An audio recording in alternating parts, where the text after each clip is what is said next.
Chapter 26. When Jesus had finished teaching all these things, he said to his disciples, "In 2 days, as you know, it will be the Passover festival, and the Son of Man will be handed over to be crucified." Then the chief priests and the elders met together in the palace of Caiaphas the high priest, and made plans to arrest Jesus secretly and put him to death. "We must not do it during the festival," they said, "or the people will riot." Jesus was in Bethany at the house of Simon, a man who had suffered from a dreaded skin disease.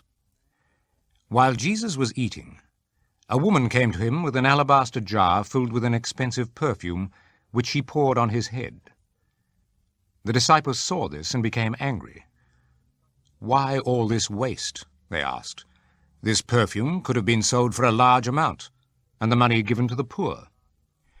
Jesus knew what they were saying, so he said to them, "Why are you bothering this woman? It is a fine and beautiful thing that she has done for me. You will always have poor people with you, but you will not always have me.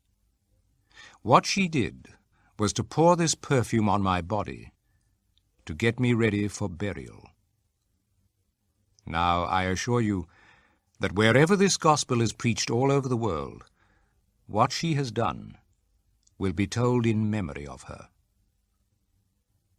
Then one of the 12 disciples, the one named Judas Iscariot, went to the chief priests and asked, "What will you give me if I betray Jesus to you?"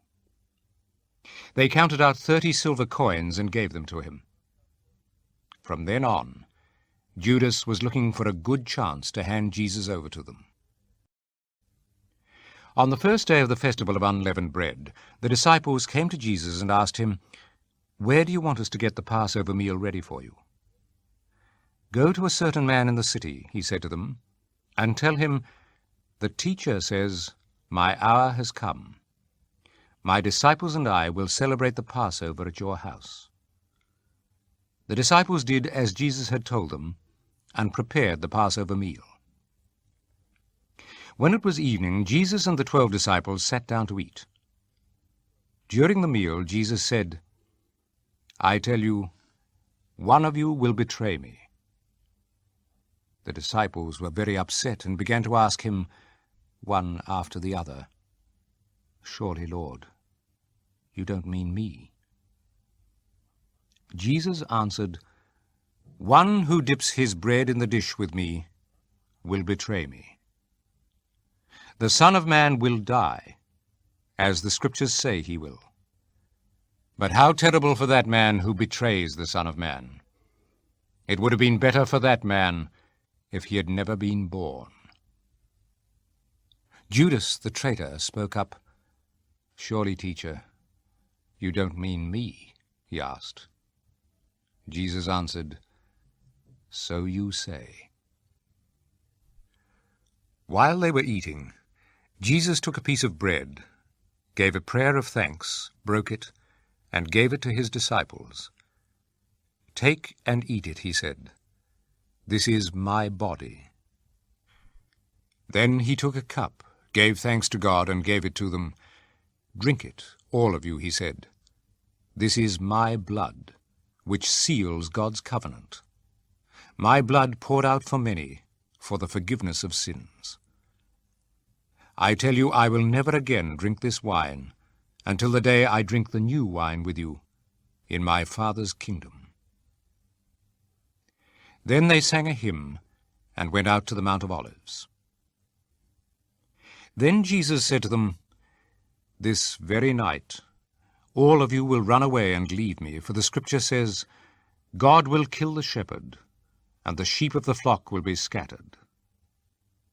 But after I am raised to life, I will go to Galilee ahead of you." Peter spoke up and said to Jesus, "I will never leave you, even though all the rest do." Jesus said to Peter, "I tell you that before the cock crows tonight, you will say 3 times that you do not know me." Peter answered, "I will never say that." even if I have to die with you." And all the other disciples said the same thing. Then Jesus went with his disciples to a place called Gethsemane, and he said to them, "Sit here, while I go over there and pray." He took with him Peter and the 2 sons of Zebedee. Grief and anguish came over him, and he said to them, "The sorrow in my heart is so great that it almost crushes me. Stay here and keep watch with me." He went a little farther on, threw himself face downwards on the ground, and prayed, "My Father, if it is possible, take this cup of suffering from me. Yet not what I want, but what you want." Then he returned to the 3 disciples and found them asleep. And he said to Peter, "How is it that you 3 were not able to watch with me even for 1 hour? Keep watch and pray that you will not fall into temptation. The spirit is willing, but the flesh is weak." Once more Jesus went away and prayed, "My Father, if this cup of suffering cannot be taken away unless I drink it, your will be done." He returned once more and found the disciples asleep. They could not keep their eyes open. Again Jesus left them, went away, and prayed the 3rd time, saying the same words. Then he returned to the disciples and said, "Are you still sleeping and resting? Look, the hour has come for the Son of Man to be handed over to the power of sinful men. Get up, let us go. Look, here is the man who is betraying me." Jesus was still speaking when Judas, one of the 12 disciples, arrived. With him was a large crowd armed with swords and clubs, and sent by the chief priests and the elders. The traitor had given the crowd a signal. "The man I kiss is the one you want. Arrest him." Judas went straight to Jesus and said, "Peace be with you, teacher," and kissed him. Jesus answered, "Be quick about it, friend." Then they came up, arrested Jesus, and held him tight. One of those who were with Jesus drew his sword and struck at the high priest's slave, cutting off his ear. "Put your sword back in its place," Jesus said to him. "All who take the sword will die by the sword. Don't you know that I could call on my Father for help, and at once he would send me more than 12 armies of angels? But in that case, how could the Scriptures come true which say that this is what must happen?" Then Jesus spoke to the crowd. "Did you have to come with swords and clubs to capture me, as though I were an outlaw? Every day I sat down and taught in the temple, and you did not arrest me. But all this has happened in order to make what the prophets wrote in the Scriptures come true." Then all the disciples left him and ran away. Those who had arrested Jesus took him to the house of Caiaphas, the high priest, where the teachers of the law and the elders had gathered together. Peter followed from a distance, as far as the courtyard of the high priest's house. He went into the courtyard and sat down with the guards to see how it would all come out. The chief priests and the whole council tried to find some false evidence against Jesus to put him to death. But they could not find any, even though many people came forward and told lies about him. Finally, 2 men stepped up and said, "This man said, 'I am able to tear down God's temple and 3 days later build it up again.'"